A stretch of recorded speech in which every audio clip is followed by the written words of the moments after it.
সংগ্রামে নেমে গুলি খেয়ে বীরের মতো মৃত্যু অধিক শ্রেষ্ঠ। যে অন্যের জন্য নিজের জীবনকে বিলিয়ে দেয় সেই প্রকৃত মানুষ।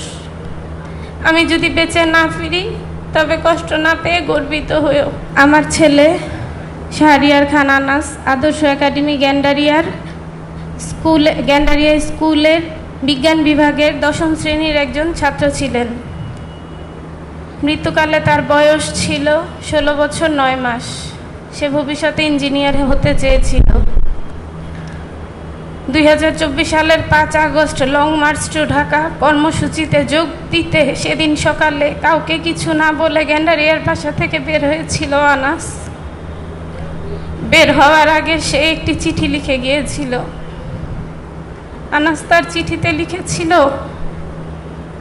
মা, আমি মিছিলে যাচ্ছি। আমি নিজেকে আর আটকিয়ে রাখতে পারলাম না। সরি আব্বুজান, তোমার কথা অমান্য করে বের হলাম। স্বার্থপরের মতো ঘরে বসে থাকতে পারলাম না।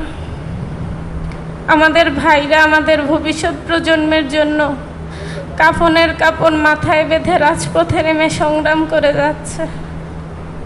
অকাতরে নিজেদের জীবন বিসর্জন দিচ্ছে।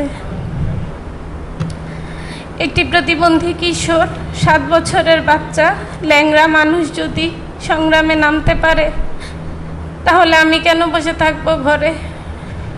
একদিন তো মরতে হবেই। তাই মৃত্যুর ভয় করে স্বার্থপরের মতো ঘরে বসে না থেকে সংগ্রামে নেমে গুলি খেয়ে বীরের মতো মৃত্যু অধিক শ্রেষ্ঠ।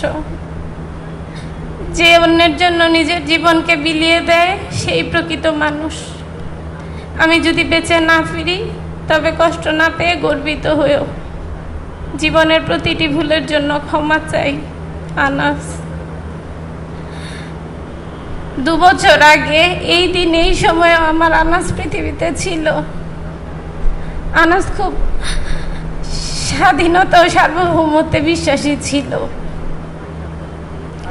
তার মতো 1400 শহীদ ও 30,000 আহত সন্তানদের আত্মত্যাগের বিনিময়ে আজকে আমরা এই ফ্যাসিস্ট মুক্ত দেশ পেয়েছি। আমারও আমার পরিবারের মাননীয় প্রধানমন্ত্রীর কাছে বিনীত অনুরোধ যে আমরা যেন এই গণহত্যার ন্যায় বিচারটা পাই। আমাদের এই ভিকটিম পরিবারগুলোর জন্য যেন ন্যায় বিচার নিশ্চিত করা হয়। জুলাই যোদ্ধাদের যেন যথাযথ রক্তের মূল্যায়ন করা হয়। আমি চাই আমার ছেলের চিঠিটা জাতীয় শিক্ষা কারিকুলামে অন্তর্ভুক্ত করে পাঠ্যপুস্তকে পড়ানো হোক।